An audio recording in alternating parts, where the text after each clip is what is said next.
Spoštovane gledalke in gledalci, po našem nocojšnjem pogovornem večeru v spodnji dvorani Kulturnega doma malce začinimo za vse tiste, ki niste bili nocoj z nami ali pa tiste, ki bi želeli spomin na ta večer obuditi, še nekaj kratkih besed z gospo Eriko Johnson Debeljak.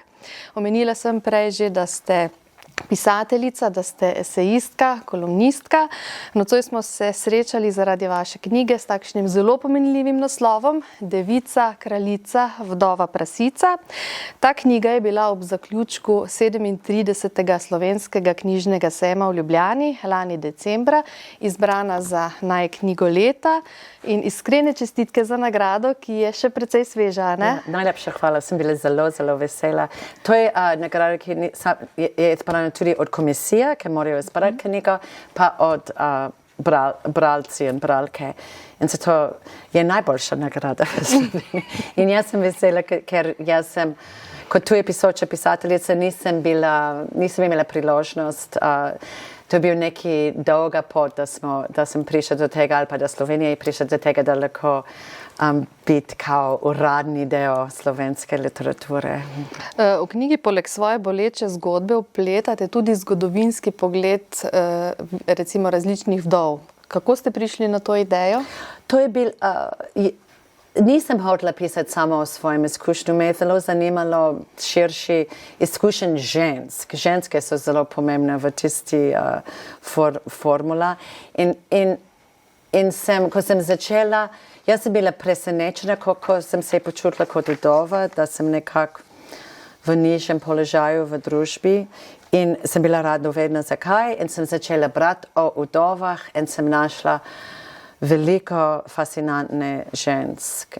In mislim, da zaradi tega je knjiga tako, ne bom rekla uspešna, ampak dobra, ker ima več plasti. Pa ste najprej napisali svojo zgodbo, pa ste potem... Ne, skupaj. Sporedno je potekalo. Bi rekla, da je skoraj tematsko, je kronološko pa tematsko in sem vsak poglavje en za druge. Vsak poglavje ima ime vdov.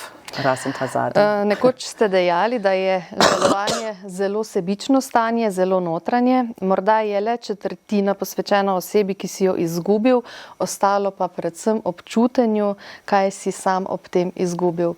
Se vam zdi, da ste sedaj s tem, ko ste zaključili pisateljski proces s to knjigo, na nek način tudi prenehali žalovati prav tisto globoko? Bi rekla, da ja, bi rekla, da pisanje knjiga in tudi izid knjige je bilo zelo pomembno za to. In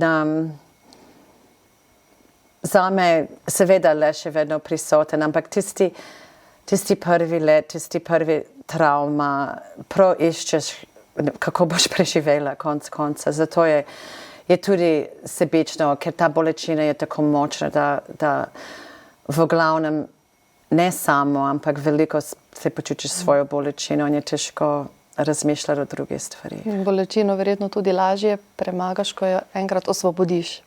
Pa tudi vse čas cele vse rane.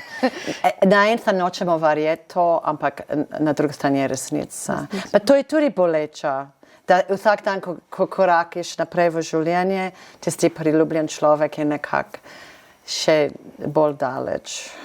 Je še vedno, moja tolažba v tem smislu, da jaz vedno rečem, da le še vame. On je na en način bolj kot ponavadi v zakonu. In to ne rečem, da je bil superioren nad menoj, ampak da se ustvarjamo vsak drugega. Ampak jaz živim v njegovi državi, govorim njegov jezik. Tudi sem postala pisateljica slučajno, on je bil pisatelj, da on je zelo prisoten v mojem vsakdanjem življenju. In tudi ostali ste tu po njegovi smrti, niste se vrnili v rodno Ameriko.